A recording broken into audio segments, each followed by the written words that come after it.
चुन चुन के इस देश के सबसे कुकर्मी और सबसे भ्रष्ट लोगों को और हमारे देश की बेटियों को, मां बहनों को छेड़ने वाला सत्ता भोग रहा है, सत्ता का सुख भोग रहा है।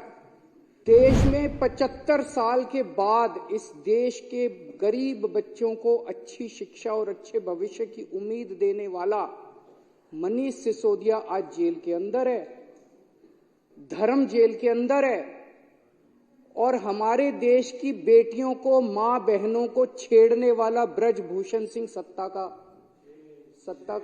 भोग रहा है, सत्ता का सुख भोग रहा है। आज इस देश के अंदर मोहल्ला क्लिनिक बनाने वाला, गरीबों को दवाइयां दिलवाने वाला सतिंदर जैन जेल के अंदर है, और चुन चुन के इस देश के सबसे बड़े कुकर्मी, सबसे भ्रष्टाचारी हेमंत बिश्व शर्मा, शुभेंदु अधिकारी, मुकुल रॉय, नारायण राणे, भावना गावली, अशोक चौहान, यशवंत यादव, यामिनी यादव, छगन भुजबल, अजीत पवार, प्रफुल्ल पटेल, गोपाल कांडा, पता नहीं इतनी लंबी लिस्ट है। चुन चुन के इस देश के सबसे कुकर्मी और सबसे भ्रष्ट लोगों को अपनी पार्टी में शामिल करा के वो सत्ता का सुख भोग रहे हैं। ईमानदार लोग जेल के अंदर हैं।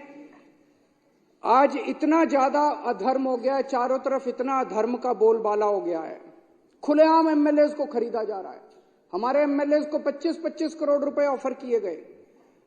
एमएलए को खरीद के खुलेआम सरकारें गिराई जा रही हैं। कर्नाटक में एमएलए खरीदे गए, गोवा में एमएलए खरीदे गए, महाराष्ट्र में एमएलए खरीदे गए, मध्य प्रदेश में एमएलए खरीदे गए, नॉर्थ ईस्ट के अंदर एमएलए खरीदे गए, उत्तराखंड में एमएलए, खुलेआम एमएलए खरीदे जा रहे हैं। करोड़ों करोड़ रुपए के काले धन से एमएलए खरीदे जा रहे हैं। सरकारें खुलेआम गिराई जा रही हैं।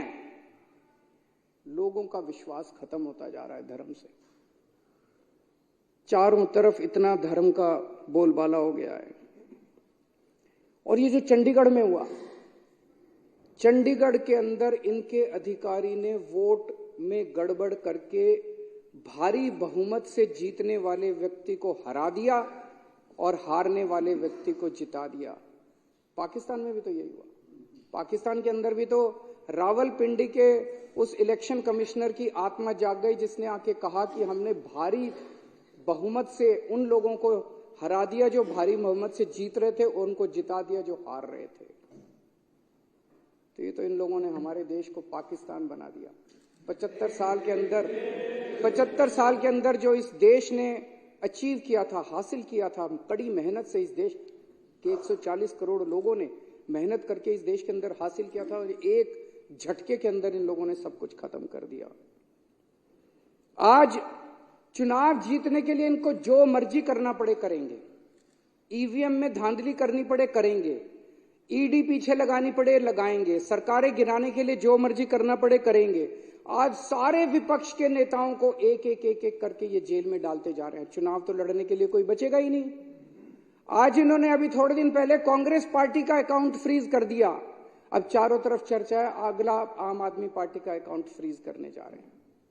खुलेआम कह रहे हैं हम तो 370 सीट जीत रहे हैं। 370 कहने का मतलब यह है इस देश के 140 करोड़ लोगों की जरूरत नहीं है। वो कह रहे हैं तुम जाओ भाड़ में। 140 करोड़ लोग गए तेल लेने, हमें तुम्हारी जरूरत नहीं है और ना तुम्हारा वोट चाहिए, घर बैठना।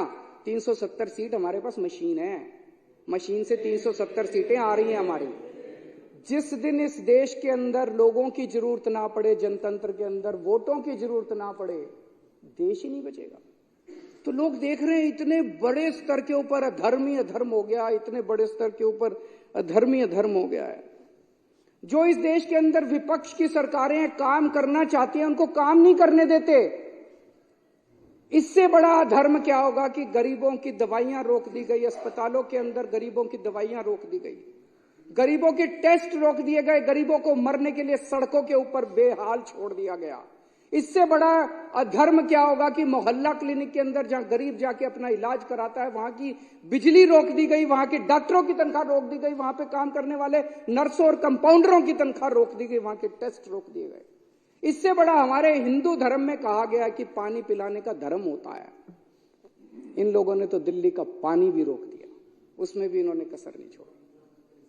तो लोग देख रहे हैं जितनी सरकारें हैं पंजाब के अंदर, हम जितने काम करने की कोशिश करते हैं पंजाब भगवान की दुआ से फुल स्टेट है, उतना ये नहीं कर पाते। वहां भी इन्होंने हस्तक्षेप करने में कोई कसर, जितनी ऑपोजिशन नहीं, तमिलनाडु के ले लो, वेस्ट बंगाल के ले लो, केरला की ले लो, कर्नाटक के ले लो, हर जगह ये लोग अपना टांग अड़ाते हैं, काम नहीं करने देते लोग।